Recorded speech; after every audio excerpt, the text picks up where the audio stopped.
High student, ultimately 2025-এর result publish হলো। তোমরা অলরেডি হয়তো অনেকে মার্কস জেনে গেছো, কত র্যাঙ্ক তমুক তমুক সব পেয়ে গেছো। যাই হোক, আমি জানি, সেটা নিয়ে আমি আর ডিলে করছি না। তো আমি ভেবেছিলাম এই রিলেটেড ভিডিওটা আগামীকাল বানাবো, কিন্তু আজকেরই বানাচ্ছি এই কারণেই, কারণ বেশ কিছু ফোন কল আসছে বা গার্জেনরাও যথেষ্ট কনফিউজড যে কি করবে, কারণ অনেকেই এখনও অ্যাডমিশান নেয়নি। আমি জানি অনেক স্টুডেন্ট অ্যাডমিশান নিয়ে নিয়েছে বিভিন্ন প্রাইভেট কলেজে বা আউট অফ ওয়েস্ট বেঙ্গল বিভিন্ন কলেজে অ্যাডমিশান নিয়ে নিয়েছে, কিন্তু এখনও অনেক স্টুডেন্টই কিন্তু অ্যাডমিশান নেয়নি এবং যারা কিন্তু কাউন্সিলিংয়ের জন্য ওয়েট করছে। এই রেজাল্ট বেরোলো এবং এরপরে কাউন্সিলিং হবে, তার মাধ্যম দিয়েই অ্যাডমিশান নেবে, এরকম একটা চিন্তাভাবনার মধ্যে অনেকে আছে। আবার অনেকে অ্যাডমিশান নিয়ে নিয়েছে, কিন্তু তারাও যথেষ্ট স্কেপটিক্যাল যে যেখানে অ্যাডমিশান নিয়েছে সেটা থেকে ছাড়িয়ে এনে তারপর কাউন্সিলিংয়ে বসাবে কিনা, বা এই সমস্ত বিষয় নিয়ে একটা কনফিউশন আছে। তো সেই নিয়েই আমি ভাবলাম একটা কুইক ভিডিও, জাস্ট আমার যেটা আইডিয়া, আগে একটু ব্যাপারটা বুঝে নিই, যে রেজাল্ট হাইলাইটটা একটু দেখে নিই। দেখো, প্রথমেই এই ডন বস্কো স্কুলের অনিরুদ্ধ চক্রবর্তীকে অভিনন্দন জানাই, কারণ সে টপার হয়েছে। তোমাদের সবাইকেই অ্যাকচুয়ালি অভিনন্দন জানতে চাই যারা এই WBJEE এক্সাম সেখানে একটা ভ্যালিড র্যাঙ্ক পেয়েছো, সোজা কথায় কোয়ালিফাই করেছো, তাদের সবাইকেই আমি অভিনন্দন জানাচ্ছি। 27 এপ্রিল কিন্তু এক্সাম হয়েছিল, এটাও খুব ইম্পর্টেন্ট। ওকে, তো এপ্রিলের পর মে, জুন, জুলাই, আগস্ট, হ্যাঁ, প্রায় 4 মাসের কাছাকাছি সময়। এবং এই সময়টার মধ্যে যারা সিরিয়াস স্টুডেন্ট তারা তো অলরেডি নিজেদের পছন্দের কোর্স বেছে নিয়ে সেই ওয়াইজ পড়াশোনা শুরু করে দিয়েছে। আমি জানি তারা ওয়েট করে থাকে না, বাট তারা ওয়েট করে ছিলও না। ওকে, তো যাই হোক, তারপর যে ব্যাপার হচ্ছে যাদবপুর ইউনিভার্সিটি সিএসি। দেখো, এই বিটেক সিএসিতে অ্যাডমিশান নেওয়ার ক্রেজ সবচেয়ে বেশি থাকে। ওকে, এবং এবছরও আছে, যদিও আমি বারবার বেশ কিছু ভিডিওতে বলেছি যে বিটেক সিএসি ছাড়াও আরও বেশ কিছু ব্রাঞ্চ আছে যেগুলো কিন্তু ইন ফিউচার আরও বেশি জব ওরিয়েন্টেড হতে চলেছে, বা ওই স্টুডেন্টদের ট্রেড ওয়াইজ অন্যান্য বিটেক ব্রাঞ্চও কিছু কিছু আছে যেগুলো কিন্তু বিটেক সিএসির চেয়েও তাদের জন্য বেটার হবে। তো আমি জানি যে যতই এই সমস্ত পরামর্শ অন্যদের থেকে স্টুডেন্ট বা গার্জেনরা পাক, তাও বিটেক সিএসি সবসময়তেই স্টুডেন্টদের পছন্দের তালিকায় থাকে। যে কারণে এই সিএসি, যদি বিশেষ করে যাদবপুর ইউনিভার্সিটির বিটেক সিএসির কিন্তু ভীষণ মানে ডিম্যান্ড আছে। Okay, even out of West Bengal অনেক স্টুডেন্ট কিন্তু এই WBJEE এক্সামে বসে জাস্ট এই যাদবপুর ইউনিভার্সিটি থেকে বিটেক সিএসি করার জন্য। তো সেই হিসেবে যে এক্সপেক্টেড ক্লোজিং র্যাঙ্ক মোটামুটি গত বছরের যে ট্রেন্ড ছিল এবং এই বছরের যে রেজাল্ট এসছে সেই ওয়াইজ একটা আইডিয়া জাস্ট তোমাদের দেওয়ার জন্য, 20 থেকে 75 র্যাঙ্কের মধ্যেই কিন্তু কাট অফ ধরে নিতে পারো, এবং সেফ টার্গেট ওই 100 র্যাঙ্কের মধ্যে যদি থাকে তাহলে বিটেক সিএসি তোমরা পেতে পারো যাদবপুর ইউনিভার্সিটিতে। ওকে, এবং অন্যান্য ক্যাটাগরিটা তোমরা দেখতেই পাচ্ছ, এবং এগুলো সবই কিন্তু অ্যাপ্রক্সিমেট। এক্স্যাক্ট এই র্যাঙ্ক বা এক্স্যাক্ট এই কাট অফ একদম মানে ডেফিনেটলি জানা যাবে কিন্তু, বা আরও অনেক ভালোভাবে জানা যাবে যখন রাউন্ড 1-এর রেজাল্ট পাবলিশ হবে, তারপরেই কিন্তু এক্স্যাক্ট এই কাট অফের ব্যাপারটা আরও ক্লিয়ার হবে। তো তারপরেই অন্যান্য যে টপ গভর্নমেন্ট কলেজগুলো আছে, ওকে, JGEC, জলপাইগুড়ি গভর্নমেন্টের যে কাট অফ মোটামুটি ওই এখানেও কিন্তু বিটেক সিএসিটাকেই আমি ওই মানে প্যারামিটার হিসেবে রেখেছি। ওকে, কারণ আমি জানি এটাকেই সবাই টার্গেট করে। তো সেই হিসেবে জলপাইগুড়ি ইঞ্জিনিয়ারিং কলেজের যে কাট অফের যে রেঞ্জ সেটা মোটামুটি 295 থেকে আর 1500 অবধি যেতে পারে। KGEC বা আমাদের কল্যাণী গভর্নমেন্টের যে মানে কাট অফের যে ব্যাপারটা সেটা 550 থেকে 1100-র মধ্যে থাকতে পারে। GCECT, okay, government college of engineering and ceramic technology কলকাতায়, এখানে কিন্তু বিটেক সিএসি পেতে গেলে তোমাদের 600 থেকে 2800-র মধ্যে র্যাঙ্ক থাকতে হবে। এবং GCELT মানে government college of engineering and leather technology, এই কলেজেও বিটেক সিএসি পড়ানো হয় এবং যথেষ্ট ভালো মানে বিটেক সিএসি ব্রাঞ্চ। তো সেই বিটেক সিএসিতে যদি চান্স পেতে চাও সেক্ষেত্রে 1050 থেকে শুরু করে 3400-র মধ্যে র্যাঙ্ক পেতে হবে। এটা কিন্তু অ্যাপ্রক্সিমেট, এক্স্যাক্ট ব্যাপারটা কিন্তু জানা যাবে ওই কাউন্সিলিং রাউন্ড 1-এর রেজাল্ট পাবলিশ হওয়ার পরেই কিন্তু এক্স্যাক্ট এই কাট অফগুলো বোঝা যাবে। তারপরেই মিড রেঞ্জ যে গভর্নমেন্ট কলেজগুলো আছে সেখানেও বিটেক সিএসির ক্ষেত্রে আলিয়া ইউনিভার্সিটিতে 2000 থেকে 4700-র মধ্যে তোমাদের র্যাঙ্ক থাকতে হবে। GCETTS শ্রীরামপুরে যে অবস্থিত যে কলেজটি, এই কলেজে কিন্তু অ্যাডমিশান পেতে গেলে তোমাদের ওই 2050 থেকে শুরু করে 5000-এর মধ্যে র্যাঙ্ক থাকতে হবে বিটেক সিএসির জন্য। ওকে, রামকৃষ্ণ মাহাতো GEC, এখানে যদি অ্যাডমিশান পেতে চাও সেক্ষেত্রে 2500 থেকে শুরু করে 5900-র মধ্যে একটা র্যাঙ্ক থাকতে হবে। কোচবিহার গভর্নমেন্ট ইঞ্জিনিয়ারিং কলেজে যদি অ্যাডমিশান পেতে চাও সেক্ষেত্রে ওই 2100 থেকে 6000-এর মধ্যে র্যাঙ্ক থাকতে হবে। এবং ওই মানে সোকল লো র্যাঙ্ক অপশান যেগুলো, মানে এগুলো government college, GCTTB Baharampur college, এটাও টেক্সটাইল ইঞ্জিনিয়ারিংয়ের কলেজ, কিন্তু এখানেও যে বিটেক সিএসি ব্রাঞ্চ আছে সেখানে যদি চান্স পেতে চাও সেখানে যদি অ্যাডমিশন নিতে চাও তাহলে 3500 থেকে 6300-র মধ্যে র্যাঙ্ক থাকতে হবে।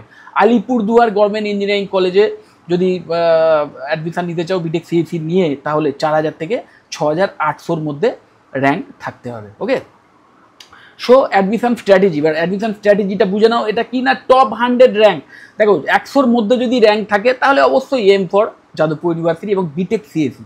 বিটেক সিএসিটা এই কারণে বলছি কারণ যাদবপুর ইউনিভার্সিটির বিটেক সিএসির একটা ভীষণ মানে সুনাম আছে এবং অনেক টপ লেভেলের কোম্পানি, অনেক টপ এমএনসিস তাদের কিন্তু পছন্দের তালিকায় খুব প্রথম দিকে থাকে এই যাদবপুর ইউনিভার্সিটি এবং যাদবপুর ইউনিভার্সিটি বিটেক সিএসি, মানে আইটি সেক্টরের একদম জায়েন্ট যে কোম্পানিগুলো তারাও কিন্তু প্রতি বছর এই যাদবপুর ইউনিভার্সিটি থেকে ক্যান্ডিডেটদের হায়ার করার জন্য প্লেসমেন্ট ড্রাইভে অ্যাটেন্ড করে। তো যে কারণে অবশ্যই 100-র মধ্যে যদি র্যাঙ্ক থাকে তোমরা বিটেক সি এবং যদি এই বিটেক সিএসির প্রতি তোমাদের সবচেয়ে বেশি ইন্টারেস্ট থাকে তাহলে অবশ্যই এই যাদবপুর ইউনিভার্সিটিকে তোমরা টার্গেট করো। এবং 300 থেকে 1500-র মধ্যে যদি থাকে তাহলে টার্গেট জেজিইসি, কেজিইসি, জিসিইসিটি এইগুলো।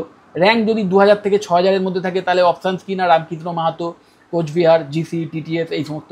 এবং 6000-এর উপরে যদি র্যাঙ্ক থাকে, মাইন্ড ইট 6000-এর উপরে যদি র্যাঙ্ক থাকে তাহলে কনসিডার আদার জব ওরিয়েন্টেড ব্রাঞ্চে। দেখো সরকারি কলেজে ইঞ্জিনিয়ারিং করার মেন উদ্দেশ্য কিন্তু আমার মনে হয় এটাই যে এই কলেজগুলোতে অ্যাডমিশনের ফিস বলবো আর টোটাল যে কোর্স ফিস বা টিউশন ফিস সেগুলো অনেক কম হয় কম্পারেটিভ টু প্রাইভেট কলেজ। এটাই কিন্তু মেন মানে বৈশিষ্ট্য এটা সরকারি কলেজে। সো সেটাই যাদের মেন প্রায়োরিটি না, তারা অবশ্যই আগে দেখবে যে সরকারি কলেজেই যদি বিটেক ইন কম্পিউটার সায়েন্স ছাড়া অন্যান্য যে মানে জব ওরিয়েন্টেড ব্রাঞ্চগুলো আছে সেইগুলোতে যদি চান্স পেয়ে যাও সেই অপশানটা আগে দেখবে। এবং তারপরে সেখানেও যদি না হয় সেক্ষেত্রে বেশ কিছু প্রাইভেট কলেজ আছে যেখানে যথেষ্ট অ্যাফোর্ডেবল ফিজের বিনিময়ে জব ওরিয়েন্টেড ব্রাঞ্চগুলো অফার করা হয়, সেইগুলো তোমরা অপ্ট করতে পারো। ওকে, খুব ইম্পর্টেন্ট এবার এই ফ্যাক্টরগুলো দেখো। Decide choices wisely during counselling, prioritise branch over college reputation. এটা কিন্তু ভীষণ ইম্পর্টেন্ট। অনেকের উল্টোটা ভাবে বা অনেকে আমি দেখি পরামর্শও দেয় এমন যে কলেজের নাম ডাকটাই শ্রেষ্ঠ, ওই ব্রাঞ্চটা খুব একটা ম্যাটার করে না। একদম ভুল ধারণা কিন্তু এটা, আমার নিজের পার্সোনাল ওপিনিয়ন, আমি বারবার তোমাদের বলছি।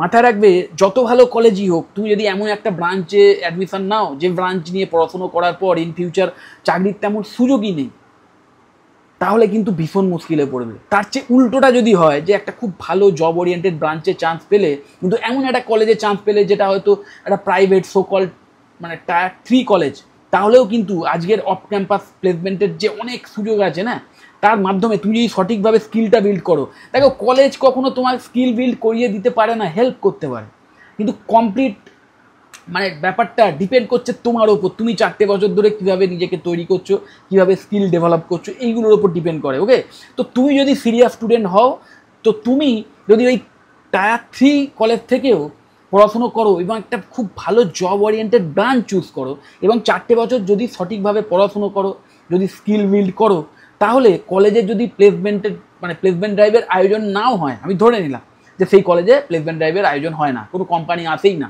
ওকে, অন ক্যাম্পাস প্লেসমেন্টের কোনো ব্যাপারই নেই, ওকে, ধরে নিলাম, তাও বিভিন্ন অফ ক্যাম্পাস যে প্লেসমেন্টের মাধ্যমগুলো আছে তার মাধ্যম দিয়েই কিন্তু তোমরা দুর্দান্ত স্যালারি নিয়ে চাকরি পেতে পারো। ওকে, তো অবশ্যই আগে মাথায় রাখবে যে এমন একটা ব্রাঞ্চ চুজ করতে হবে যে ব্রাঞ্চটা ভীষণভাবে জব ওরিয়েন্টেড। এবং জব ওরিয়েন্টেড ব্রাঞ্চ বলতে অবশ্যই বিটেক সিএসসি থাকবে, সিএসসি রিলেটেড বা সিএসসি স্পেশালাইজেশন যে ব্রাঞ্চগুলো আছে, BTech AIDS, AIML, cyber security, এগুলো তো থাকবেই। তার সাথে সাথে BTech EC, triple E, ME, civil, এই প্রত্যেকটাই জব ওরিয়েন্টেড ব্রাঞ্চ। এইগুলোর মধ্যে যে কোনো একটা নেওয়ার চেষ্টা করবে, তাহলে কিন্তু ইন ফিউচার চাকরির সম্ভাবনাটা অনেক বেশি থাকবে। এবং তারপরে আলটিমেটলি ডিপেন্ড করবে তোমার স্কিলই কিন্তু শেষ কথা বলবে।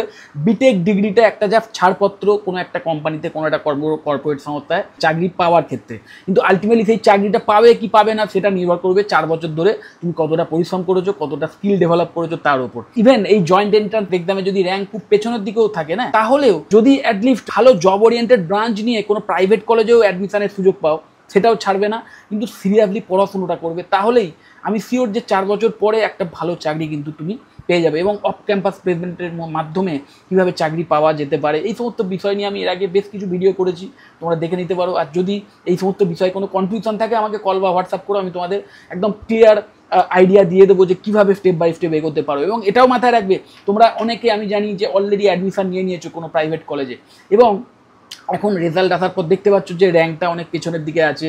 তো এখন তোমরা একটা স্কেপটিক্যাল হয়ে আছো যে আলটিমেটলি কি করব, যে কাউন্সিলিং অ্যাটেন্ড করব কি করব না। আমি তোমাদের একটাই কথা বলবো যে দেখো, যদি খুব ভালো র্যাঙ্ক হয়ে থাকে, ওকে, একটা ভালো র্যাঙ্ক হয়ে থাকে এবং তুমি যদি শিওর হও যে হ্যাঁ আমি একটা সরকারি কলেজে অ্যাডমিশনের সুযোগ পেয়ে যাবো আমার এই র্যাঙ্কের মাধ্যমে, আমি শিওর, ওকে, এই রকম সিওরিটি যদি থাকে, সরকারি কলেজে অ্যাডমিশনের সুযোগ যদি মানে পেতে পারো এমন মনে হয়, তাহলেই একমাত্র কাউন্সিলিংয়ে বসার চিন্তাভাবনা করো। যারা অ্যাডমিশন নিয়ে নিয়েছো তাদের কথা বলছি, আর যারা নাওনি, যারা একদম মানে এই কাউন্সিলিংয়ের জন্যই এতদিন ওয়েট করছিলে, তাদের আমি বলবো অবশ্যই কাউন্সিলিংয়েই অ্যাটেন্ড করো, কাউন্সিলিংয়ের মাধ্যম দিয়ে এসো। এবং যাদের ওই একটু ফিস দাও, মানে এটা দেখো প্রাইভেট কলেজের যে ফিস সেটা মানতেই হবে, যত কমই হোক সেটা কিন্তু গভর্নমেন্ট কলেজের চেয়ে অনেকটা বেশি হয়। তো সেই প্রাইভেট কলেজের ফিস যারা বেয়ার করতে পারবে না, যাদের কাছে নেক্সট টু ইম্পসিবল, তাদের তো অবশ্যই এবং অবশ্যই কাউন্সিলিং অ্যাটেন্ড করতে হবে। কাউন্সিলিংয়ের মাধ্যম দিয়েই এটা কোনো সরকারি কলেজে যদি পেতে পারো সেই চেষ্টা করে যেতে হবে। ওকে, তো যদি এই সমস্ত বিষয় নিয়েও কোনো পরামর্শ চাও, অবশ্যই আমাকে কল বা হোয়াটসঅ্যাপ করতে পারো। আমি তোমার পার্টিকুলার সিচুয়েশান বুঝে তোমাকে সঠিক পরামর্শ দেওয়ার চেষ্টা করবো। যদি মনে হয় ভিডিওটা হেল্পফুল, অবশ্যই লাইক করো, চ্যানেলটা যদি সাবস্ক্রাইব না করে থাকে সাবস্ক্রাইব করো, আর ভিডিও যত বড় শেয়ার করে দিও। টাটা।